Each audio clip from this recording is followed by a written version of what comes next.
semuanya, selamat datang di podcast ini. Aku gak tahu kamu lagi dengar ini sambil rebahan, sambil nangis, atau sambil pura-pura kuat. Tapi kalau kamu lagi di fase itu, fase dimana kamu ngubur mimpi sendiri pakai tangan kamu, berarti kamu gak sendirian. Malam ini kita ngubur bareng-bareng ya.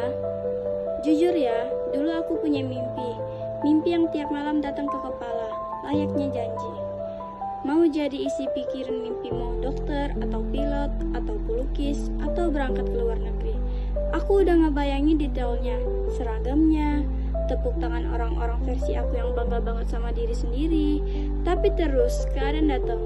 Bukan 1-2 hal, banyak tagihan, orang tua sakit, nilai jeblok, atau cuma satu kalimat. Nah, kita gak sanggup.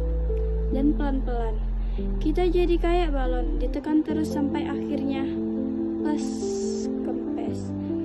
Ngubur mimpi itu sakitnya gak kayak patah hati ke orang. Ini patah hati ke versi diri kamu yang dulu, ke kamu yang katanya proses nguburnya tuh gak sekali jadi, Beb. Pertama kamu harus nyangkal, enggak kok, masih bisa.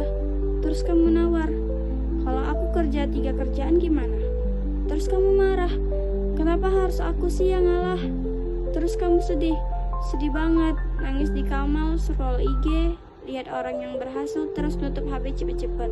Sampai akhirnya kamu capek berantem sama keadaan, dan kamu gali lubang dalam. Kamu masukin mimpi itu ke dalam, pakai semua memori, sketsa, sertifikat lomba, chat, semangat yang kamu pasti bisa.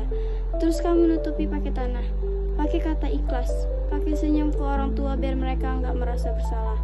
Tapi tahu nggak, ngubur sama dengan ngelupain. Bunganya masih tumbuh di atas kuburannya. Kadang malam-malam dia bisik, ingat nggak dulu kita mau? Dan kamu cuman bisa menjawab, iya, ingat, tapi udah ya. Dulu aku ngira ngubur mimpi sama dengan gagal jadi manusia. Tapi ternyata enggak. Ada mimpi yang harus dikubur, bukan karena kamu lemah, tapi karena kamu milih orang yang kamu sayang buat tetap berdiri. Kamu milih realita daripada ego. Kamu milih kita daripada aku. Dan itu bentuk dewasanya sakit banget. Mimpi yang kamu kubur itu gak mati sia-sia, Beb. Dia jadi pupuk.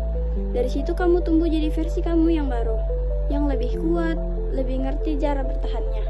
Mungkin kamu gak jadi pilot, tapi kamu jadi orang yang nenangi adik pas dia takut naik pesawat.